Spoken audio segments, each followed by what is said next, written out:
Hello? Hi, I'm here for the tour of the green room. Of course, come on in. This is one of our many supply areas. Down here is mostly cables and projectors and lighting stuff. Up here is more craft supplies for props, and there's some costume paint and other things. Over here is more stuff. This is mostly for either snack selling or food for the actors. A bunch of miscellaneous stuff. We have carts that we take up to the prop barn. We want to take stuff out. There's a workstation, very messy right now. Sink, paint brushes, painting supplies. Down here is a very large amount of paint cans. Right there. Like all underneath there. Here's the wood corner. Here's the spray paint bin. And here's our toolbox.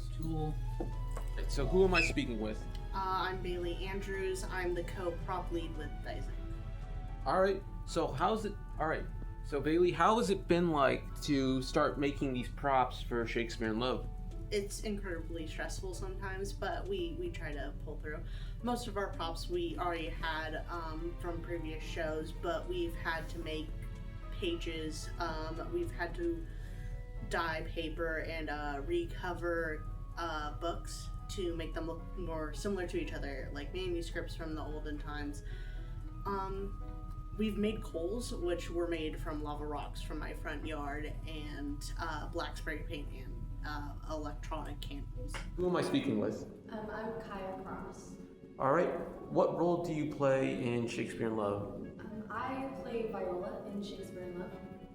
Alright, how has been setting it up, getting ready for your performances in December? It has been so fun. It's my first fall show with Paso High Theatre Company, and so this is a really new experience, but it's been really fun to just get to do things quickly with a lot of people who are really passionate about being here, and that's what I really love about the company and this show in particular, because everybody has a part that they love and enjoy, and we all just love being on stage. Alright, what are some experiences, good or bad, that you are some noticeable ones that that you recall? Just anything specific, like during production or during planning? We have a lot of fun. Even people who I wasn't friends with before being in the show, I feel connected with, like a family. So many jokes, dances, fun things that we just relate to the show. What's a scene that you tease the viewers with that you think will be that they should anticipate?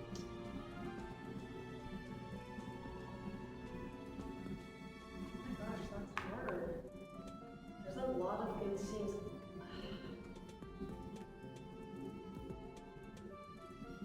I would say there's lots of sword fighting, and it's really, really fun because you never know what's going to happen. You don't know, are they going to die, are they going to stay alive, and there's dialogue while we do it. It's just really exciting to watch. That's how you these buttons, this is the deadly part, right here. Yeah. This part, survival. This part's dead, so once it's through the survival area, lights out. Then you go, okay? There's no Alright, so who am I speaking with? My name is Mr. Smith. Alright, Mr. Smith, how are you involved in the production of Shakespeare in Love? I have been teaching technical theater now for 7 years. When we started doing Shakespeare in Love, Mrs. Goodnow asked me to help choreograph some of the fight scenes for Shakespeare in Love. I was a competitive fencer for about 15 years and actually got my start in fencing doing Romeo and Juliet back in 8th grade. Wow. So how's it been choreographing the fights so far? This is my first day, and so far it's going pretty well. This is something I've been wanting to do for a long time. So it's great that we're finally doing a show that has some actual sword fighting in it. some actual fencing. So that's been really fun. It's been great to finally use some of these skills. What are some of the techniques that students or that some of the performers are going to be using for this experience, for the show? Yeah, so I taught students the basic footwork and some basic blade work, like how to make a beat attack and a parry. But then for a special move, I taught them, it's a fencing term called prise de fer. It's a French word that means prize of the iron, prize of the blade. And it's a technique that actually entraps your opponent's blade and allows you to kind of do what you want, and they're kind of powerless at that point. So we incorporated a move like that into the show. Do you have high hopes that these sword fights are going to be thrilling and exciting to the viewers? I really hope so. It's you know, as someone who fenced for a long time, and that was my passion for most of my formative years. I started fencing when I was 14 years old in high school, and I stopped when I was like 30.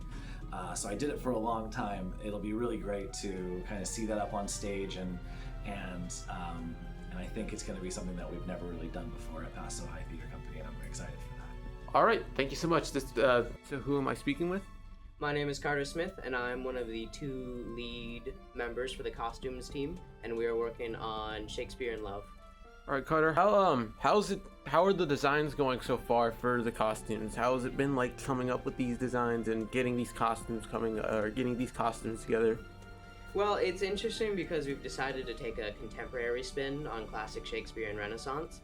So it's been a very creative process where we don't have a lot of templates and things to go from.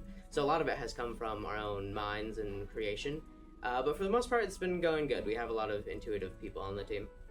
All right. So how's it been coordinating, getting everything coming together, the play, everything, like not even from your department, but from other departments? From what I've heard, it's been going well, but it's definitely a doozy. A lot of the different teams are interconnected. For example, we have to work with mics often to see what's going on, and mics has to work with sound, and then sound works with the stage crew. It's just it's interconnected and interwoven, and so that definitely makes things interesting. But for the most, I think it's gonna go well. This is definitely one of our more ambitious plays for sure. As I mentioned, over 40 costume variants. But I think with that ambition, I think it has a huge chance to be a hit. And I definitely think if things go smoothly, it'll pay off.